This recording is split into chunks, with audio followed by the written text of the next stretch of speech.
ఈరోజు నా కోసం ఆత్మీయ కార్యక్రమానికి మిమ్మల్ని అందరినీ ప్రేమపూర్వకంగా ఆహ్వానిస్తూ ఉన్నాను. అందరూ బాగున్నారు కదా?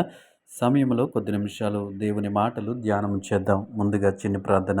పరిశుద్ధ ప్రేమగల తండ్రి, గొప్ప దేవుడా, నీకు వందనాలు. ఈ సమయంలో నీ మాటలు వినడానికి ఆసక్తి కలిగి ఉంటుండగా నీ వాక్యం ద్వారా మా అందరితో మాట్లాడమని యేసు నామములో అడుగుచున్నాము తండ్రి. ఆమేన్. ఈరోజు దేవుని వాక్యము మార్కు సువార్త 6వ అధ్యాయము 50వ వచనము. మార్కు సువార్త 6వ అధ్యాయము 50వ వచనము. ఆయన వారిని పలకరించి ధైర్యము తెచ్చుకునుడి, నేనే, భయపడకుడని చెప్పెను. ఈ వాక్య భాగాన్ని మనం గమనించినప్పుడు ప్రభువు యొక్క శిష్యులు ఉన్నటువంటి ఆ పరిస్థితిలో దేవుడు వారితో మాట్లాడుతూ ఉన్నాడు. ఆయన వారిని పలకరించి, ఆయన మనల్ని పలకరించేటువంటి దేవుడు. ఆయన మనకి ధైర్యమునిచ్చేటువంటి దేవుడు. ఆయన మనకి సహాయము చేసేటువంటి దేవుడుగా మనకి కనిపిస్తూ ఉన్నాడు.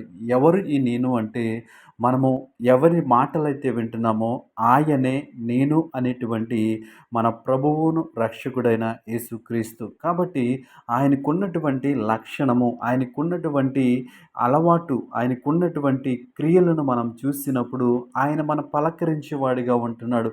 ఆయన మనల్ని ధైర్యపరిచేవాడిగా ఉంటున్నాడు. కాబట్టి మనము ఎలాంటి పరిస్థితుల్లో ఉన్నా మనము దిగులు చెందవలసిన అవసరము లేదు. ఎందును బట్టి దిగులు చెందకూడదు అంటే, మనల్ని పలకరించే వ్యక్తి ఉన్నాడు.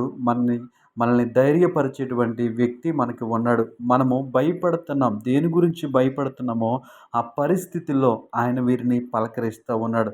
ఆయన వారిని పలకరించి ధైర్యము తెచ్చుకునుడి. కేవలము ఇతను పలకరించి వదిలేసేటువంటి వ్యక్తిగా మనం ఇక్కడ చూడట్లేదు. ఈ లోకంలో మనం శరీరానుసారంగా జీవిస్తూ ఉన్నప్పుడు అనేక మంది మనల్ని ప్రతి ఉదయము అనేక మంది మనల్ని పలకరిస్తూ ఉంటారు. కానీ వారు మనకి ధైర్యాన్నివ్వరు. వారు మనల్ని మనమున్నటువంటి భయంలోంచి బయటికి తీసుకురాలేరు. కానీ ఇక్కడ పలకరిస్తున్నటువంటి దేవుడు అలాంటి వాడు కాదు. ఆయన ఏమంటున్నాడు అంటే, ఆయన వారిని పలకరించి ధైర్యము తెచ్చుకునుడి. వాళ్ళు ఉన్నటువంటి పరిస్థితిని ఆయన చూశాడు కాబట్టి, వాళ్ళు ఎదుర్కొంటున్నటువంటి సమస్యని ఆయన చూశాడు కాబట్టి ఏం చెప్తున్నాడంటే, ధైర్యము తెచ్చుకునుడి. అంటే అక్కడ ఉన్నటువంటి వారు ఎవరైతే ఉన్నారో వారికి ఏమి లేదు అంటే ధైర్యము లేదు. రెండవది, వాళ్ళు భయపడుతూ ఉన్నారు. ఈరోజు ఈ లోకంలో ఉన్నటువంటి మనము అనేక విషయాల గురించి భయపడుతూ ఉంటాము. అనేక విషయాల గురించి ధైర్యము చచ్చిపోయిన వారిగా ఉంటాము.